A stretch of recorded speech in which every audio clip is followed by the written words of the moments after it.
Olá, benditos! Este é o capítulo central da história do rei Saul. O Senhor lhe deu mais uma oportunidade de provar o seu valor, enviando Samuel, que era o líder espiritual de Israel, com uma ordem expressa para ele, que era o líder político e militar de Israel. A mensagem era clara: castigue os amalequitas, destrua totalmente tudo o que eles têm e não os poupe.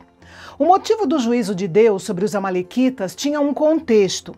Eles eram descendentes de Esaú, irmão de Jacó, ou Israel, e eram inimigos do povo de Israel. O exército de Amaleque atacou os israelitas logo depois que o povo deixou o Egito e ainda era uma nação fraca e vulnerável. Eles foram derrotados e o Senhor disse que traria este tipo de julgamento contra os amalequitas. Embora isso tivesse acontecido há mais de 400 anos, diante de Deus, o tempo não pode expiar o pecado. Na verdade, os amalequitas tiveram oportunidades de se arrepender e eles não se arrependeram. Centenas de anos de corações endurecidos e impenitentes acabaram tornando os amalequitas mais culpados ainda. É importante observar que ao longo da história do mundo, várias nações estiveram diante do tribunal de Deus, como Egito, Nínive, Babilônia, Grécia, Roma e várias outras nações. Mas todas elas tiveram oportunidade de se arrependerem, porque Deus é um Deus justo. Saul reuniu 210 mil homens, armou uma emboscada e mandou uma mensagem aos queneus que moravam na região para que eles saíssem dali, porque ele não queria destruí-los junto com os amalequitas. Os queneus eram ligados a Jetro, o sogro de Moisés. Assim que os queneus saíram, Saul atacou os amalequitas em obediência à ordem do Senhor. Mas foi uma obediência seletiva, incompleta.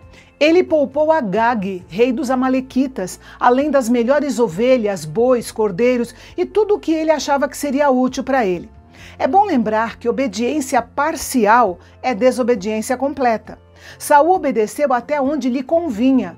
Poupar o melhor dos amalequitas era o equivalente a poupar alguma raiz do mal, alguma indulgência plausível ou algum pecado favorito.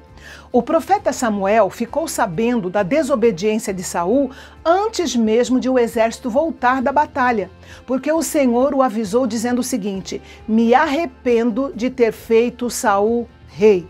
Ao dizer que estava arrependido, o Senhor estava usando o antropomorfismo, que é um conceito usado para que nós, humanos, entendamos, tenhamos alguma compreensão do que é que Deus está sentindo.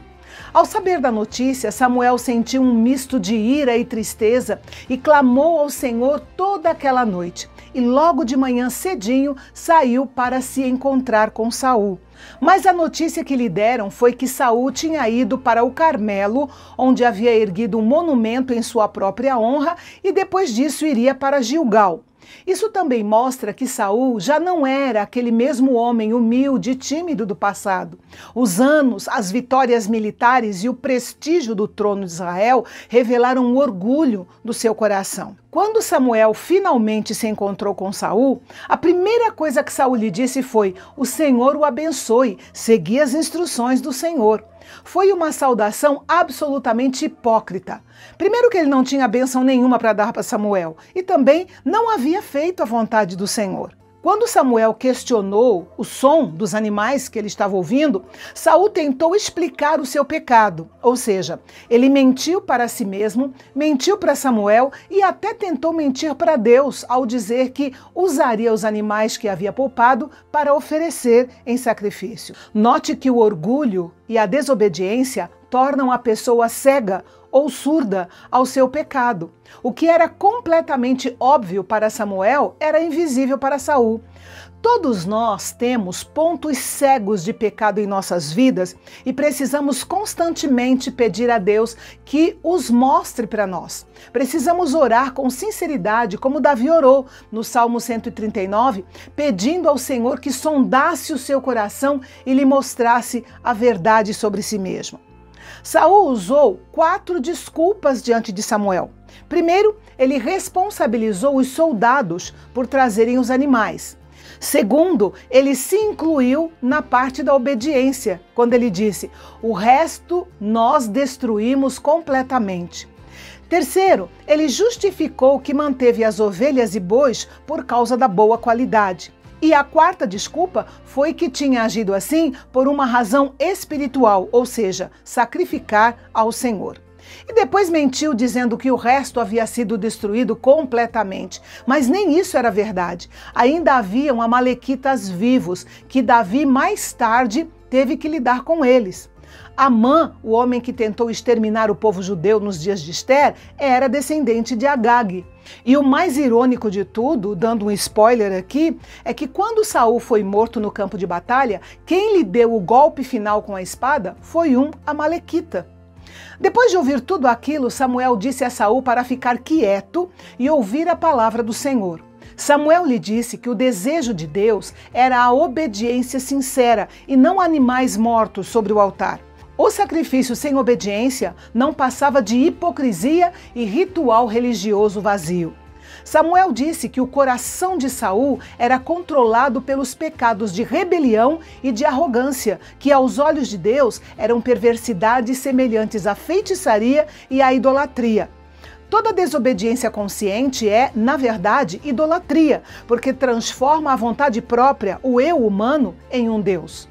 E Samuel concluiu a sua fala dizendo: assim como você rejeitou a palavra do Senhor, ele rejeitou você como rei. Saul ainda tentou assumir que tinha pecado, mas não foi um arrependimento sincero.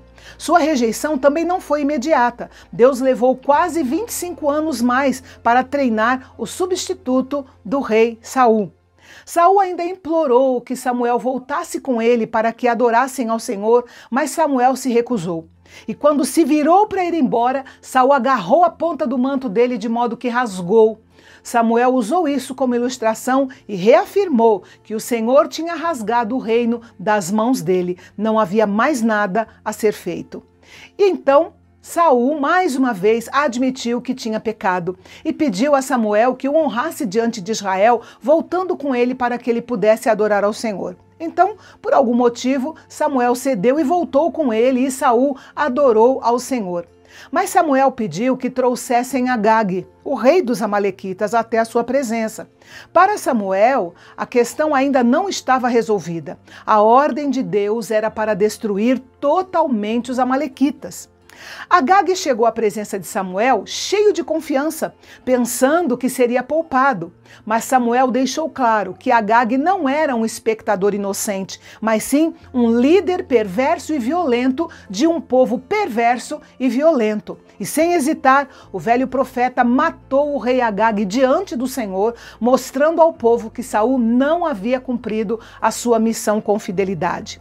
Daquele dia em diante, Samuel não teve mais nenhuma ligação com Saul, apesar de sofrer muito com isso. Ele tinha feito tudo para aconselhar o rei e fortalecer o seu reino, mas Saul insistiu em fazer tudo à sua maneira, do seu jeito. O rei Saul havia perdido a dinastia, havia perdido seu caráter, seu trono, a sua coroa, além de um amigo fiel e piedoso como Samuel. Ele ainda teria mais de 20 anos no trono, mas Deus já estava mudando o cenário. No próximo capítulo entra em cena Davi, o homem segundo o coração de Deus, e tudo vai mudar radicalmente. Você confere os detalhes aqui comigo, no canal Bendito, o canal de Fala Fácil.